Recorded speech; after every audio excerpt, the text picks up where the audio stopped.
Game 7 is where the rubber meets the road, or in this case, the basketball meets the hoop for a do-or-die showdown. On day 16 of the NBA playoffs, we found the Magic and the Cavs clashing in a winner-go-home war to end each other's seasons. Just have fun.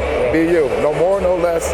Let it come to you. You good. Let's go, boy. The home team clearly got the memo, starting out dazzling both on offense and defense. Team finds Harris. Harris goes inside, blocked by Mobley. But then, as luck would have it, their offense eventually decided to take a coffee break. Caro blocked by Banchero.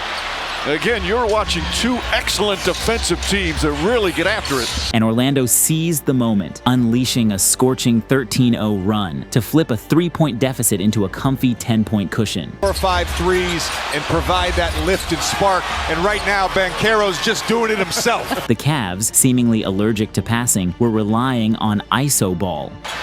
Garland, well defended by Suggs. And it resulted in them shooting an abysmal 27% from the field. However, not all heroes wear capes. Some come off the bench. LeVert swooped in to sprinkle some hope on this dire situation. Jonathan Isaac looming inside. Isaac counted and a foul. Isaac went for the block. LeVert with a beautiful play. But despite his heroics, the Cavs' generosity with turnovers really put a damper on things. By the time the first quarter buzzer sounded, Orlando was sitting pretty with a 6-point lead. As the second quarter rolled in, the Magic's bench mob was not messing around, quickly stretching their lead to 17 points. Cole Anthony pulls up, jump shot, got it to go. Cole Anthony. Meanwhile, Banchero continued being the star of the show. Drives inside the Euro step, layup is good.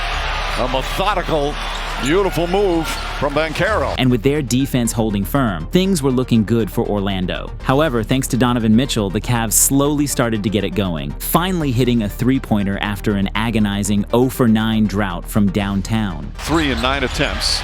Merrill, there they go. Cavs finally get one to go, and Merrill, just the man to do it. The Magic tried to keep their foot on the Cavs' neck. Wendell Carter answers right back with a 3.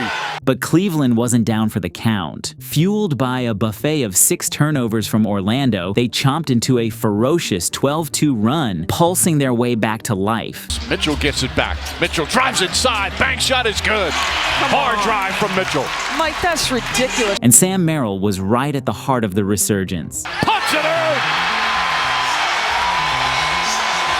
As the half wrapped up, Banchero was sitting pretty with 24 points, but despite his heroics, the Magic's 17-point lead had shrunk to just 10 points. After halftime, the Cavs remembered they had strategically tanked to match up with Orlando for a reason, and they came out in the third quarter a reborn team. Mitchell gets inside, lays it up and in.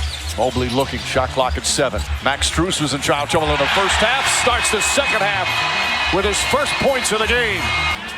Mitchell leans in, hits another 3. Suggs was out there trying to plug the leaks for Orlando. Suggs a 3, it's good. But Mitchell was now in his final form, shouldering the load for the Cavs and dropping 17 gigantic points. What an outlet to Mitchell. Mitchell drives hard to the rim, reverse, he banks it in. Here's Mitchell against Suggs, gets into the paint. Had it and a foul. Tie game and a free throw coming up. The Magic, on the other hand, looked like they were now following a different game plan titled How to Self-Destruct Gracefully. Their shooting percentages plummeted, only managing to sink 16% of their shots. On the interior, Mobley turned into the Great Wall of defense, deterring anything that dared to come near the rim. Franz on the drive, gets inside, blocked by Mobley. And on the perimeter, Strus went scorched earth from downtown, hitting 3 for 3 from beyond the arc to rack up 11 points off the bench. Back out, shot clock at 7. LeVert finding Strus. Strus lines up a 3. It's good! Max Strus fires up another 3. It's good! Max Strus back-to-back 3s! By the end of the quarter, the Magic had only managed to score 15 points in that span, and the Cavs had outscored them by 18 points to take an 8-point lead. The fourth quarter saw the Cavaliers riding the Mitchell Momentum Express. You got 5 bench players on the floor. Mitchell long distance, hits a 3! And LeVert delivering goodies from the bench. Here's LeVert driving down a lane, reverse, he banks it in! The Magic's young star was doing his best to rally the troops for Orlando, but it was like trying to start a campfire in a downpour. Oh, Banchero comes down the other way and slams it, and it's 85-77. 7 on the shot clock. The spin move, the layup. Can't get it. Carter the rebound. Goes back up, backs it in, and a foul. After shooting a woeful 1 of 11, Garland suddenly turns superhero in the clutch. Mitchell gets in the lane, kicks it back out. Garland another 3. Puts it in. In the end, the Cavs drove the final nail into the coffin, making it clear that Game 7 was theirs. When LeVert throws it inside, Strus has it, throws it down.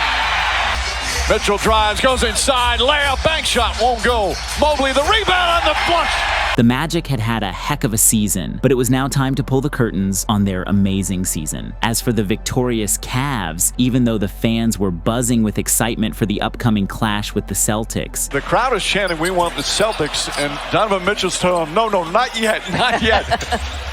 they knew they were staring down a Herculean task. Anyways, wherever you are in the world, be the GOAT of that moment. Stay GOATed.